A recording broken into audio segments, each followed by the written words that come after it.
ఇక్కడికి వచ్చేసిన ఆత్మ బంధువులందరికీ ఆత్మ నమస్కారం. అందరికీ అన్నీ తెలుసు, కాకపోతే ఇలా కలుసుకున్నప్పుడు మంచి చెడ్డలు ఒకరికొకరు షేర్ చేసుకున్నప్పుడు మనకి తెలియని ఏదో ఒక విషయం మళ్ళీ మనకి స్ఫురణకు వస్తుంది అన్నమాట. దానికోసం ఇటువంటి సత్సంగాలు ఇలాంటివన్నీ మనం చేసుకునేది. కాబట్టి ఈ ధ్యాన సప్తాహంలో మనం ఈ 3వ రోజు అద్భుతంగా ధ్యానం చేసుకున్నాము. కాబట్టి ఒక 2 మంచి విషయాలు తెలియజేసుకొని ఉంచుకుందాం.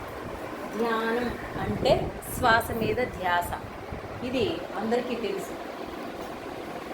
అంటే ఏమని, మన దృష్టి ఎప్పుడు మన శ్వాస మీదే ఉండాలి. ఎందుకు ఉండాలి శ్వాస మీదే అంటే, భగవంతుడు భగవద్గీతలో చెప్పేశాడు, అహమాత్మ గుడాకేశ సర్వభూత. కాబట్టి భగవంతుడు అంటే మనం తీసుకునే శ్వాసే భగవంతుడు.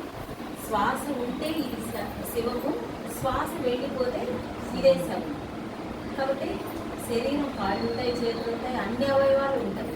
కానీ ఏదో వెళ్ళిపోయింది శరీరంలో నుంచి. వెళ్ళిపోయినాడు. ఏం వెళ్ళిపోయినాడు? లోపల ఉన్న ఆత్మ వెళ్ళిపోయింది. కాబట్టి మన లోపల ఉన్న ఆత్మే భగవంతుడు. కాబట్టి మన ధ్యాస ఎప్పుడు ఎక్కడ ఉండాలంటే ఆత్మ మీదే ఉండాలి. అంటే భగవంతుడు నేను ఆత్మని అని చెప్పాడు. మనం ఏం చేస్తాము, వెంకటేశ్వర స్వామి ఫోటో చూస్తా, ఆయనే దేవుడు, షిరిడి సాయినాథుడు దేవుడు, వాడి దేవుడు, వీడి దేవుడు, అందరూ దేవుడే. ఎందుకంటే గీతలో చెప్పేశాడు, అన్ని ప్రాణులలో ఉన్న ప్రాణాన్ని నేను అన్నారు. వాళ్ళు ఎలా దేవుళ్ళు, వాళ్ళు దేవుళ్ళు నేను అని తెలుసుకున్నారు. మనం తెలుసుకోలేదు. అంటే వాళ్ళకి మనకి తేడా. ఇప్పుడైతే మనం కూడా నేను కూడా ఆ దైవాన్నే, నేను ఆత్మనే, నాలో ఉన్న ఆత్మను నేను, కనిపించే ఈ శరీరాన్ని కాదు నేను. ఈ బట్టను తీసి ఇంకొక బట్టలు ఏ విధంగా వేసుకుంటామో ఆ విధంగా ఈ శరీరాన్ని తీసి ఇంకొక శరీరాన్ని తీసుకుంటాము అంతే. కానీ ఆత్మ అనేది ఎప్పటికీ ఒకటే ఉంటుంది. కాబట్టి నేను ఆత్మను అని తెలుసుకోవడం కోసమే ఈ సాధన మార్గాలన్నీ. కాబట్టి మన దృష్టి ఎప్పుడు ఎక్కడ ఉండాలంటే మన ఆత్మ మీదే ఉండాలి. కానీ మనం ఏం చేస్తాము, సాధన చేస్తూ ఉంటాము, అన్నీ మంచి పనులే ఉంటాయి.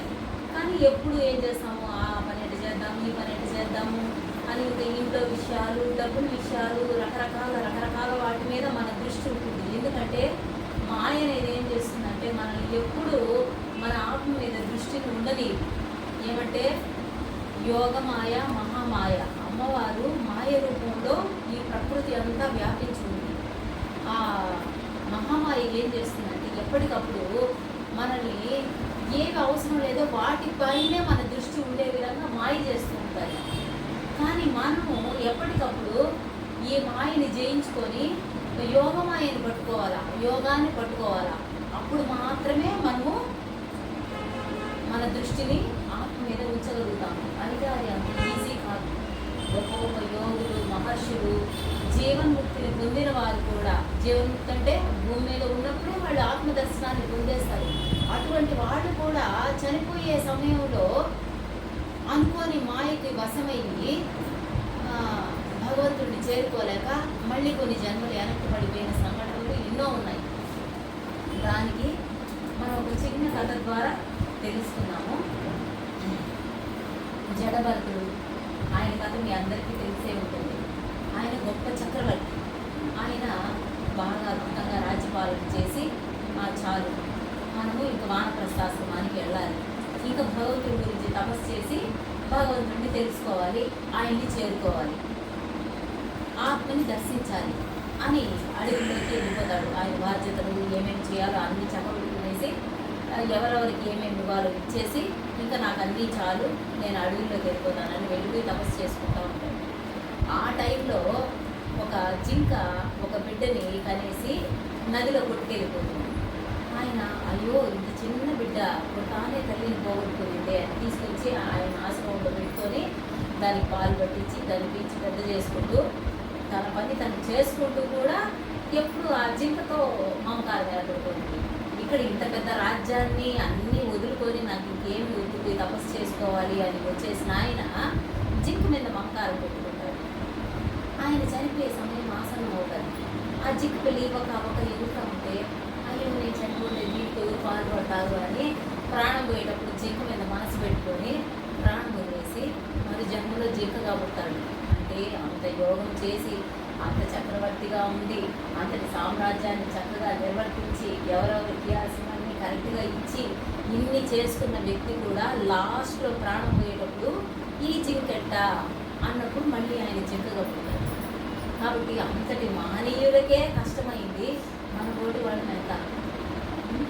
కాబట్టి అది అంత ఈజీ కాదు. మనం ఏ పని చేస్తామన్నా మన దృష్టి అంతా భగవంతుడి మీద, అంటే భగవంతుడి మీద ఉంచడం అంటే ఆత్మ మీద ఉంచాల. భగవంతుడు అంటే ఏమి? నేను స్త్రీని కాదు, నేను పురుషుణ్ణి కాదు, నేను నపుంసకుణ్ణి కాదు, నేను శక్తిని, నేను చైతన్యాన్ని, నేను జ్ఞానాన్ని అన్నాడు. కాబట్టి ఇది వినేదానికి ఈజీగానే ఉంటుంది, దాన్ని అర్థం చేసుకోవడం చాలా కష్టం. కాబట్టి ఏ రూపము ఏ నామము లేని ఆత్మ అంటే ఎంటీనెస్, శూన్యం.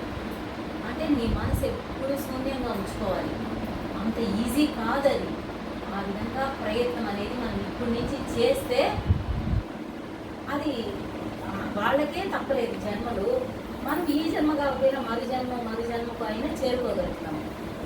ఇంకొక చిన్న కథ దీనికి ఎగ్జాంపుల్గా, ఒక గొప్ప కోటీశ్వరుడు ఉంటాడు, ఇంత సంపద ఇచ్చాడు కదా అని ఆయన కూడా 10 మందికి గురువులను దర్శించడము, వాళ్ళకి ఏదో దక్షిణలు ఇచ్చుకోవడము, అలా మంచి మంచి కార్యక్రమాలే చేసేవాడు.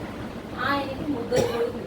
వాళ్ళని ఎంతో అద్భుతంగా పెంచి పిల్లలకు మంచి చదువులు చెప్పించి వాళ్ళకి మంచి మంచి ఉద్యోగాలు ఇచ్చే విధంగా చేసి వాళ్ళకి పెళ్లి పేరెంటాలు చేసి వాళ్ళని అద్భుతంగా సెటిల్ చేస్తాడు. ఏ కొడుక్కి ఏది తక్కువ లేకుండా ఇల్లు వాకిళ్ళు ఆస్తులు ఏది ఇది లేదు అనేది లేకుండా ఒకరికి మించి ఒకరికి 3 కొడుకుల్ని మంచిగా సెటిల్ చేస్తారు. ఆయనకి ఇంకా చనిపోయే సమయం ఆసనం ఉంటుంది. ఆయనకి తెలుస్తుంది అన్నమాట. అంటే కొంతమంది మనలాగా సాధన చేసే వాళ్ళకి అర్థమవుతుంది, ఇంకా నేను చనిపోయే టైం ఆసనం అయింది అని 6 నెలల ముందు నుంచే మనకి ఆ సూచనలు వస్తూ ఉంటాయంట. కాబట్టి ఆయనకి తెలిసిపోయి 3 కొడుకుల్ని పిలిపిస్తాడంట.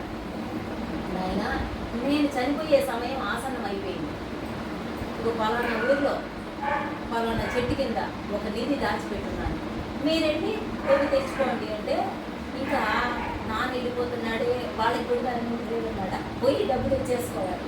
ఇంకా పరుగులు తీసుకుంటా పోయి అక్కడ నిధి తీసుకొని 3 తీసేసుకుంటాను.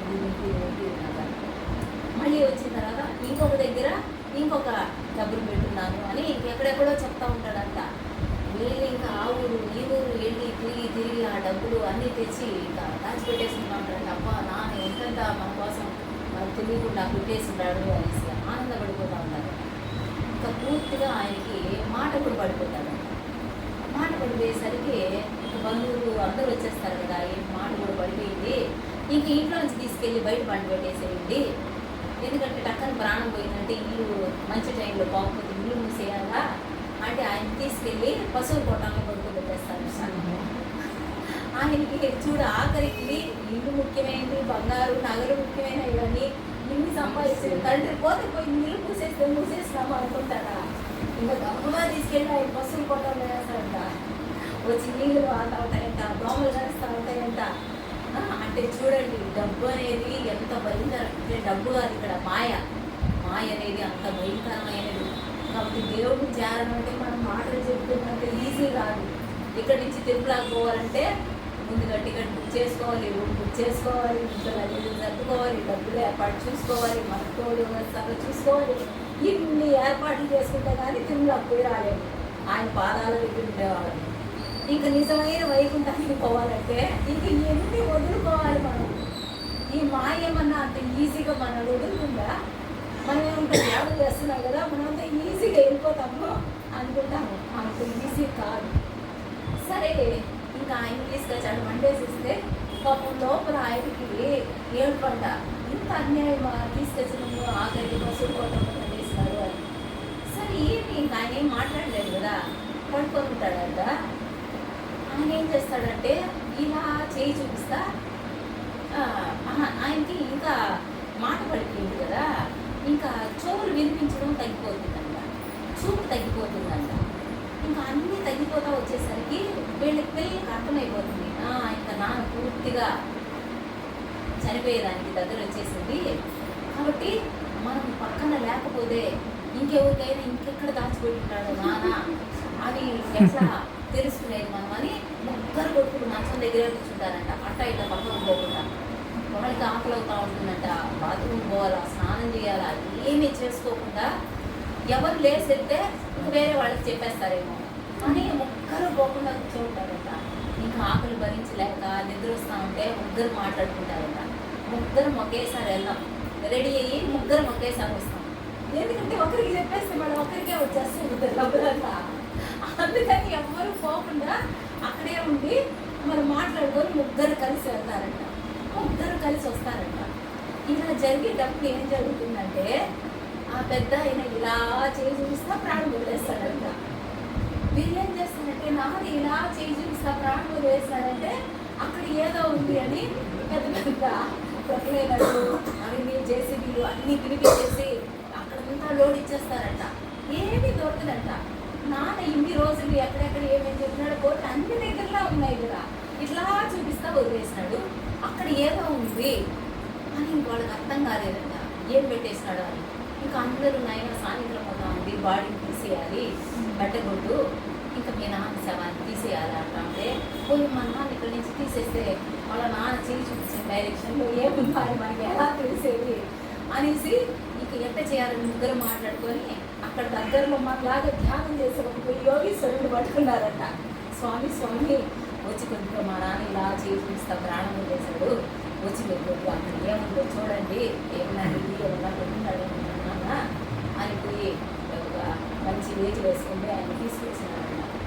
ఆయన ఏదో మీద ఆరాటం చూసి ఆయన బాగా గొప్ప యోగీశ్వరుడు అంట. ఆయన చూసి చెప్పాడంట, ఆయన మీ నాన్న ఇలా చేపిస్తా ప్రాణం వదిలేసినాడు, అక్కడ పని మనిషి చెత్త కలిసి కాబట్టి ఆ పొరక ఎండలో ఉంటే పాడైపోతుంది, పొరకెత్తి పెట్టు అని ఆయన పొరకను చూపిస్తా ప్రాణం వదిలేస్తాడు ఆయన అన్నాడ. అంటే ఇంటి తెలిసి ఇంటి ఉన్నోడు పొరక దగ్గర ప్రాణం పోయింది అంటే మళ్ళీ జన్మలో ఆయన పొరకటగా పుట్టాల. మరి ఇన్ని సంపాదించి ఇన్ని చేసి ఆయన ఏమి సాధించినట్టు, జడభక్తుడు ఏమి సాధించినట్టు. కాబట్టి మన పరిస్థితి ఏంటి మనం అర్థం చేసుకొని మనం ఇంకా ఎలా నడుచుకోవాలి, మనం ఎంత జాగ్రత్తగా ఉండాలి అనేది. అంటే ఇటువంటి విషయాలన్నీ తెలుసుకున్నప్పుడు మనకి ఇంకొంచెం జాగ్రత్తగా, ఇంకొంచెం ప్రయత్నం. ధ్యాసే జ్ఞానము అంటే నీ ధ్యాస ఎప్పుడు మన ఆత్మ మీదే. కాబట్టి మన వృత్తి స్థానంలో భగవంతుడు ఉంటారు కాబట్టి మన దృష్టి ఎప్పుడు ఇక్కడ ఆత్మ మీదే ఉండాలి.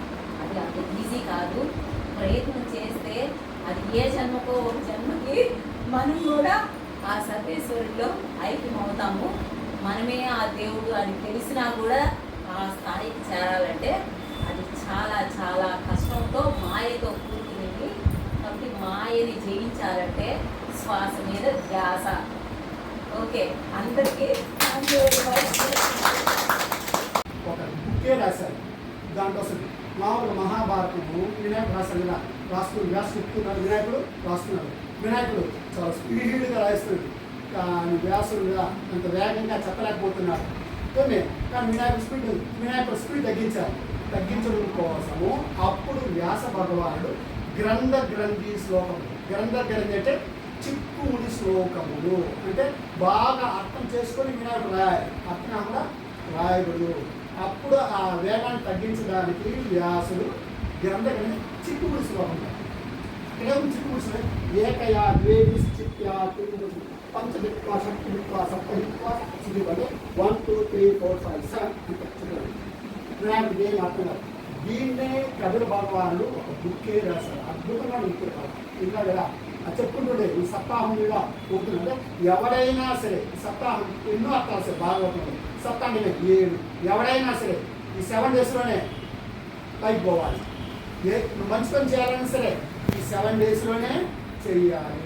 అదే సుఖ మహర్షి పరీక్ష మహారాజు కదా, పరీక్ష మహారాజు కథలు ఉంటారు. 7 డేస్ ఖచ్చితంగా చనిపోతారు. అసలు భాగవత్ దేనికోసం అంటే కేవలము ముక్తి కోసమే, వేరే దేనికోసము కాదే కాదు. పరీక్ష మహారాజు కేవలము ముక్తి కోసమే ట్రై చేశారు. నిజమే కదా. ఈ పరీక్ష మహారాజు సుఖమహర్షి మహాత్మా నేను 7 daysలో తరించిపోతానంటే ఏం లేదు, ఒక్క ముహూర్త కాలంలో తరించిపోయి వాడాడు. ఈ వంశంలో కట్వాంగుడు అనే రాజుగాడు, వాడు 36 minutesలో తరించిపోయాడు. అద్భుతంగా చెప్తాడు. అంటే పరీక్ష మహారాజే 7 రోజుల్లో తరించిపోతే మనకు ఎన్ని రోజుల్లో మనం ఈజీగా మనము తరించుకోవచ్చు. ఇదే దీనిని కంసుడు ఏమి ఆకాశం చెప్తామంటే నువ్వు ఏమి అష్టమ గర్భంలో పుట్టేవాడు ఖచ్చితంగా తబాయి పడుతాడు మా చెప్తారనమాట. చెప్తారు తెలుసుతారు. అంటే అష్టమ గర్భం అంటే కనీసం 7 years పడతాడు. అంటే 7 years తరించిపోయాడు చూడు కంసుడు. కానీ ఈ జైలు కాపలా కాస్తూ ఉన్నారు, చెల్లి కాపలా కాస్తూ ఉన్నారు. ఇక్కడ ఏమంటే మనం కూడా ఈ 7 daysలో వింటున్నాం కదా, ఇదే ఈ 7 days సత్సంగం కదా, ఇదే గరుడ పురాణంలో వస్తున్నట.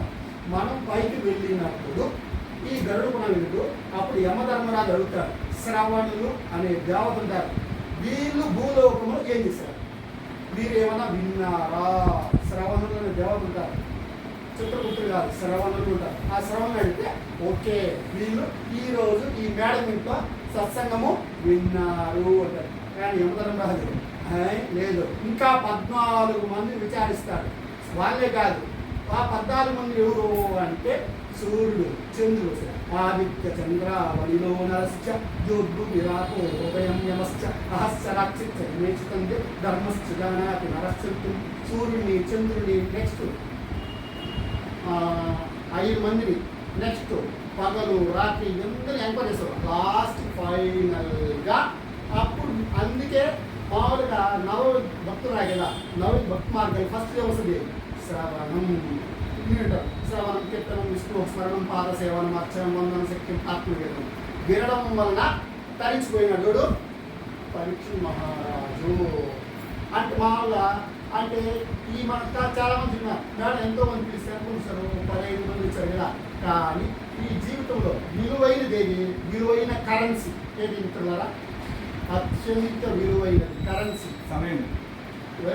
కాలము, కాలము చాలా విలువైనది. అదే చాటి ద్వారా చెప్తాడు, కాలోహి భగవాన్ తప్ప అద్భుతంగా చెప్తాడు కాలము. కానీ రెండో కాలం చాలా విలువైనది, మళ్ళీ రెండు విలువైనది. ఈ రెండు కాలము, ఇంకొకటి వింటున్నారు.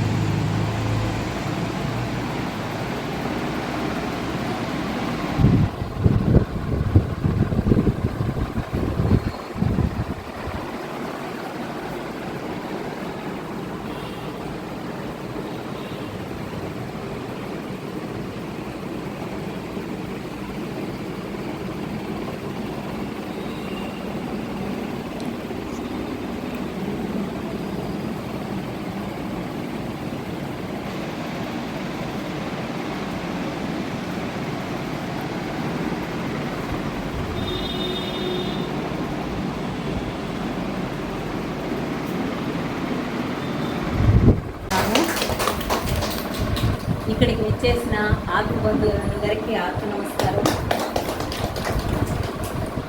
అందరికీ అన్నీ తెలుసు, కాకపోతే ఇలా కలుసుకున్నప్పుడు మంచి చెడ్డలు ఒకరికొకరు షేర్ చేసుకున్నప్పుడు మనకి తెలియని ఏదో ఒక విషయం మళ్ళీ మనకి స్ఫురణకు వస్తుంది అన్నమాట.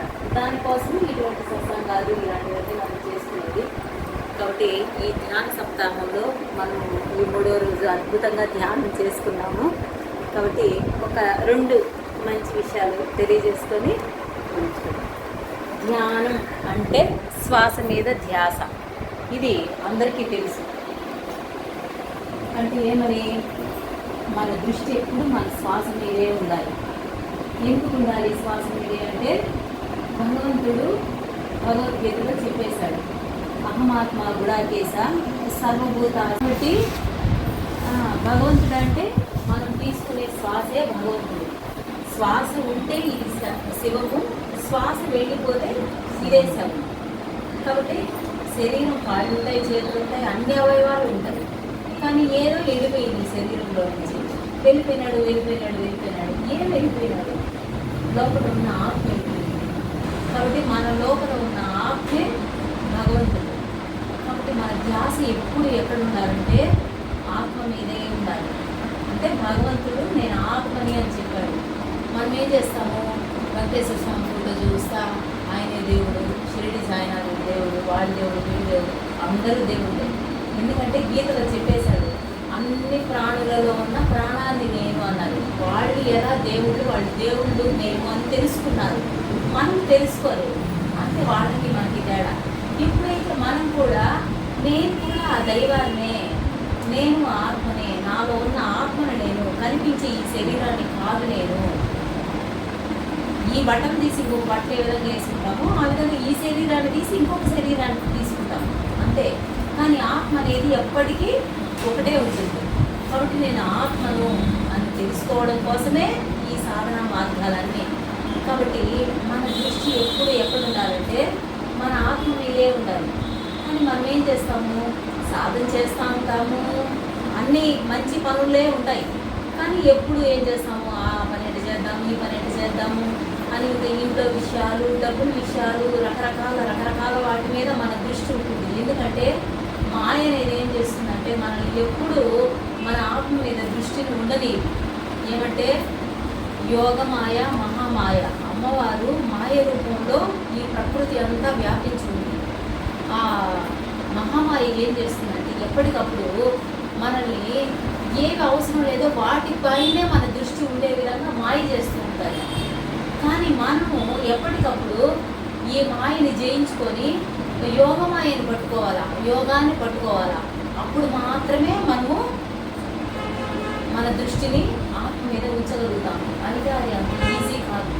గొప్ప యోగులు, మహర్షులు, జీవన్ముక్తిని పొందిన వారు కూడా, జీవన్ముక్తి అంటే భూమి మీద ఉన్నప్పుడే వాళ్ళు ఆత్మదర్శనాన్ని పొందేస్తారు.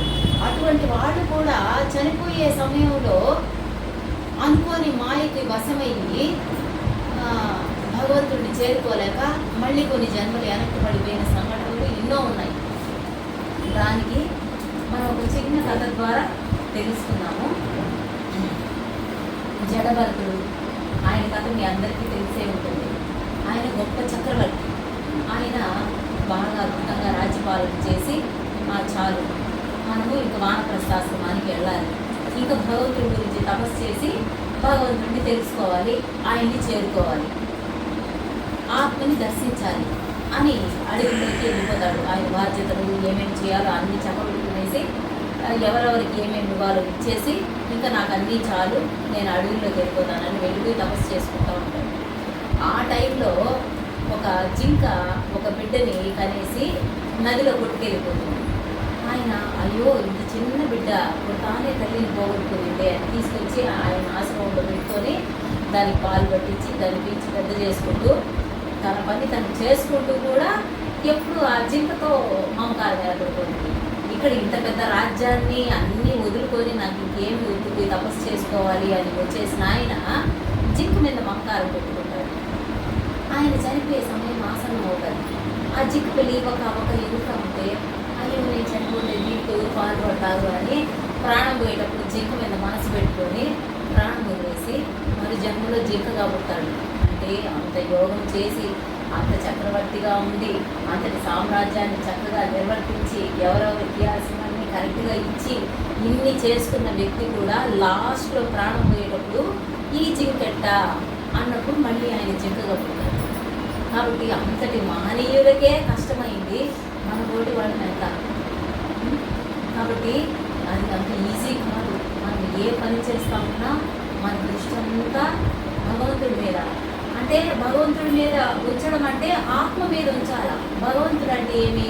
నేను స్త్రీని కాదు, నేను పురుషుణ్ణి కాదు, నేను నపుంసకుణ్ణి కాదు, నేను శక్తిని, నేను చైతన్యాన్ని, నేను జ్ఞానాన్ని అన్నాడు. కాబట్టి ఇది వినేదానికి ఈజీగానే ఉంటుంది, దాన్ని అర్థం చేసుకోవడం చాలా కష్టం. కాబట్టి ఏ రూపము ఏ నామము లేని ఆత్మ అంటే ఎంటీనెస్, శూన్యం. అంటే నీ మనసు ఎప్పుడు శూన్యంగా ఉంచుకోవాలి. అంత ఈజీ కాదది. ఆ విధంగా ప్రయత్నం అనేది మనం ఇప్పటి నుంచి చేస్తే అది వాళ్ళకే తప్పలేదు జన్మలు. మనం ఈ జన్మ కాకపోయినా మరు జన్మకు అయినా చేరుకోగలుగుతాము. ఇంకొక చిన్న కథ దీనికి ఎగ్జాంపుల్గా, ఒక గొప్ప కోటీశ్వరుడు ఉంటాడు.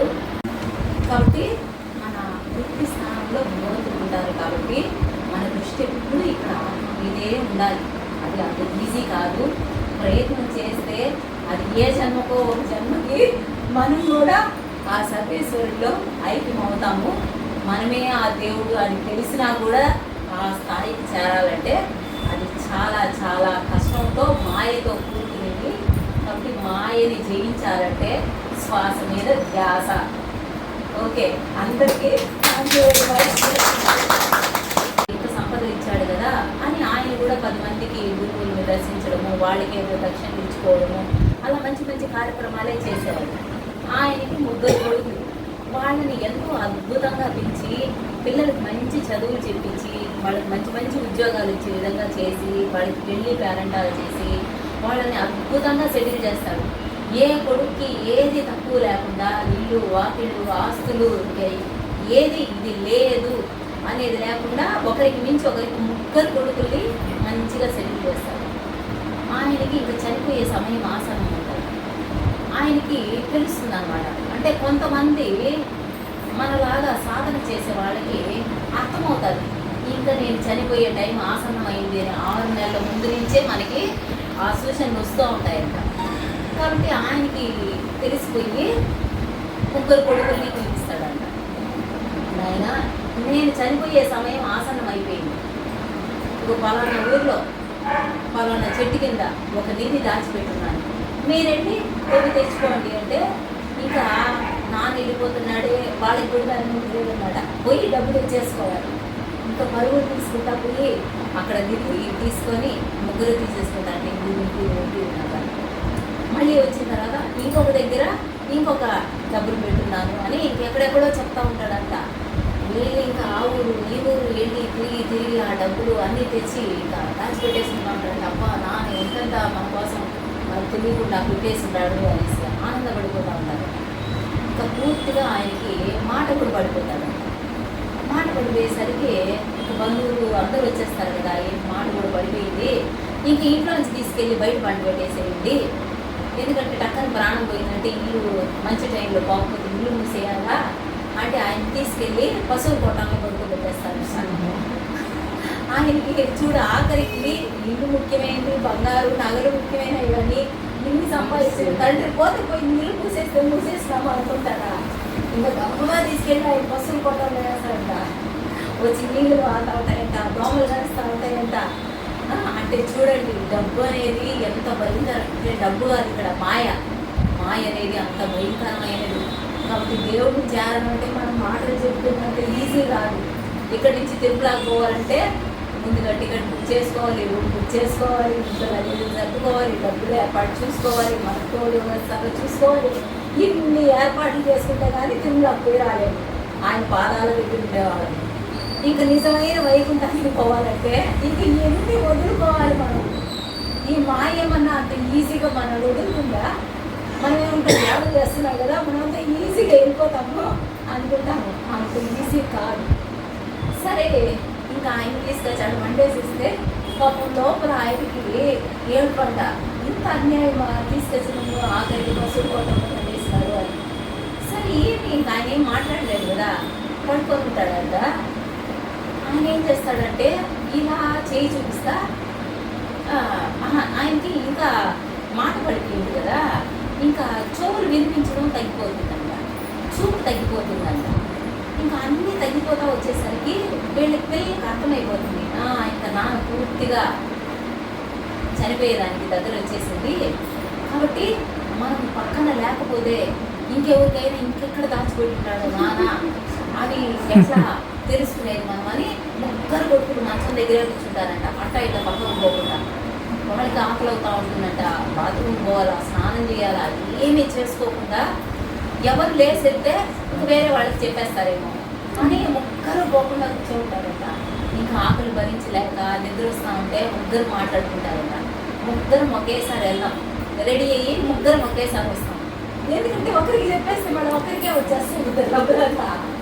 అందుకని ఎవ్వరు పోకుండా అక్కడే ఉండి మనం మాట్లాడుకొని 3 కలిసి వెళ్తారంట, 3 కలిసి వస్తారంట. ఇలా జరిగేటప్పుడు ఏం జరుగుతుందంటే ఆ పెద్ద ఆయన ఇలా చేయి చూపిస్తా ప్రాణం వదిలేస్తాడంట. వీళ్ళు ఏం చేస్తారంటే నాది ఇలా చేయి చూపిస్తా ప్రాణం వదిలేస్తారంటే అక్కడ ఏదో ఉంది అని పెద్ద పెద్ద ప్రొక్లేనర్లు అవన్నీ జేసీబీలు అన్నీ పిలిపించేసి అక్కడంతా లోడ్ ఇచ్చేస్తారంట. ఏమీ దొరకదంట. నాన్న ఇన్ని రోజులు ఎక్కడెక్కడ ఏమేమి చెప్పినాడో పోతే అన్ని దగ్గరలా ఉన్నాయి కూడా. ఇట్లా చూపిస్తా వదిలేసినాడు. అక్కడ ఏదో ఉంది అని వాళ్ళకి అర్థం కాలేదంట. ఏం పెట్టేసినాడు అని. ఇంకా అందరూ నాయన సాయంత్రం అవుతా ఉంది, బాడీని తీసేయాలి, పెట్టకూడదు, ఇంకా మీ నాన్న శవాన్ని తీసేయాలి అంటే పోయి మా నాన్న ఇక్కడి నుంచి తీసేస్తే వాళ్ళ నాన్న చేయి చూపించిన డైరెక్షన్లో ఏముందో అని మనకి ఎలా తెలిసేది అనేసి ఇక ఎట్ట చేయాలని ముగ్గురు మాట్లాడుకొని అక్కడ దగ్గరలో మనలాగా ధ్యానం చేసే ఒక యోగీశ్వరుని పట్టుకున్నారంట. స్వామి వచ్చి కొద్దిగా మా నాన్న ఇలా చేయి చూపిస్తా ప్రాణం వదిలేశాడు, వచ్చి కొద్దిగా అక్కడ ఏముందో చూడండి, ఏమన్నా ఇది ఏమన్నా కొట్టున్నాడు నాన్న అని పోయి ఒక మంచి వేచి వేసుకుంటే ఆయన తీసుకొచ్చినారంట. ఆయన మీద మీద ఆరాటం చూసి ఆయన బాగా గొప్ప యోగీశ్వరుడు అంట. ఆయన చూసి చెప్పాడంట, ఆయన మీ నాన్న ఇలా చూపిస్తా ప్రాణం వదిలేసినాడు, అక్కడ పని మనిషి చెత్త వేసి